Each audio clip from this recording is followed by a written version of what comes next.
I really thought that was a great deep dive. I don't want to get too much into it because I definitely want some fans to go check out your column where you went inside the lair, I guess, of Sean Payton and the Saints as they were preparing for the Eagles. What did you learn from that experience, Peter?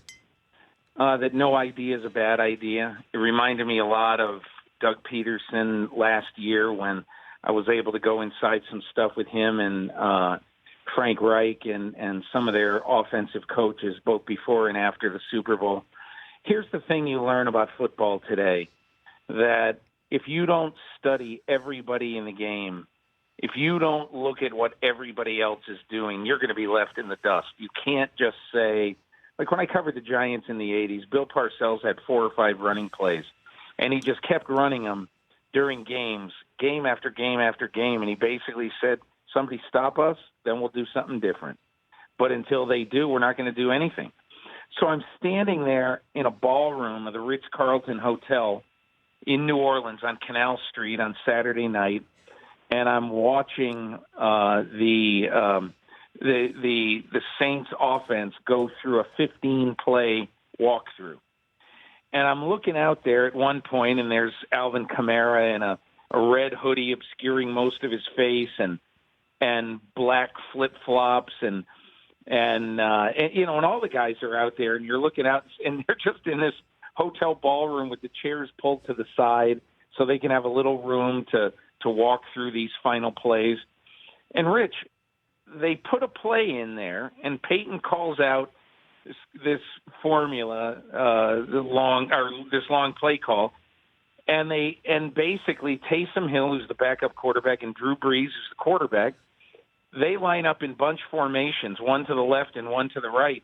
So I'm looking out there and I'm saying, hold it a minute. There's 5 offensive linemen, there's 6 receivers, and there's no quarterback. There's no running back. It's not even like a wildcat play. There's nobody in the backfield, period. It's like somebody forgot. And I just said, this is the darndest thing I've ever seen in my life. And so Peyton then went through how he was sitting there Thursday night and thinking about things. Why can't we do this? And they added it to the game plan, on Saturday or on Friday, and then they ran it on Sunday. And that is sort of the kind of imagination. As Peyton said, I said, where'd this come from? And he goes, just doodling, just thinking. And so I have so much appreciation for sort of the John Nash element of some of these teams, including the Saints, and just the fact that, and I did it in this story I wrote, Rich, Drew Brees completed a Sean Payton sentence. It would have been ridiculous cliche if it actually didn't happen.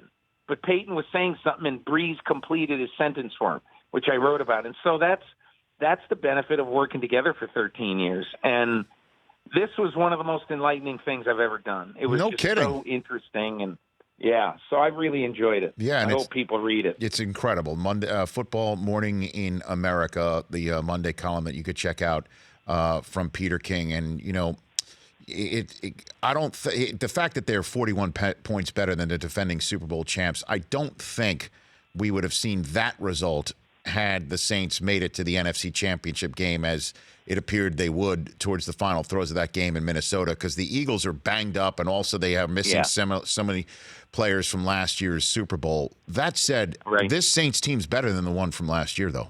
Right, Peter?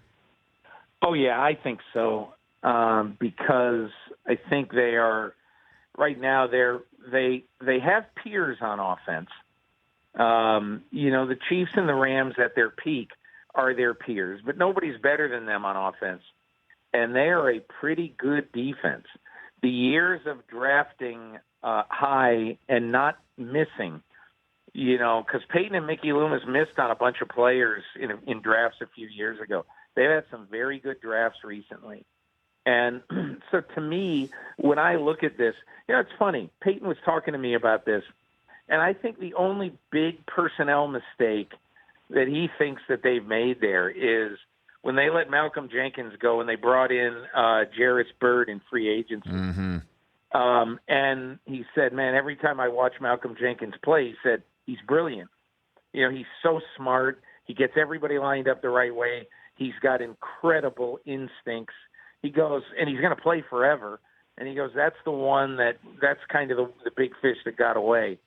But he said otherwise, that I think one of the things about the Saints, Rich, is the fact that when you have four guys who nobody has ever heard of because of all the injuries they've had at the receiver group and tight end group, you have four guys who nobody's ever heard of catch 16 balls for 218 yards and 2 touchdowns.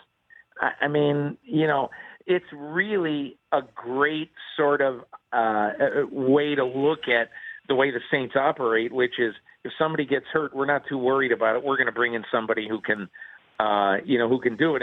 And look, they were a little bit upset about Dez Bryant. Obviously, he was going to be a good fit there, but Dez Bryant doesn't work out.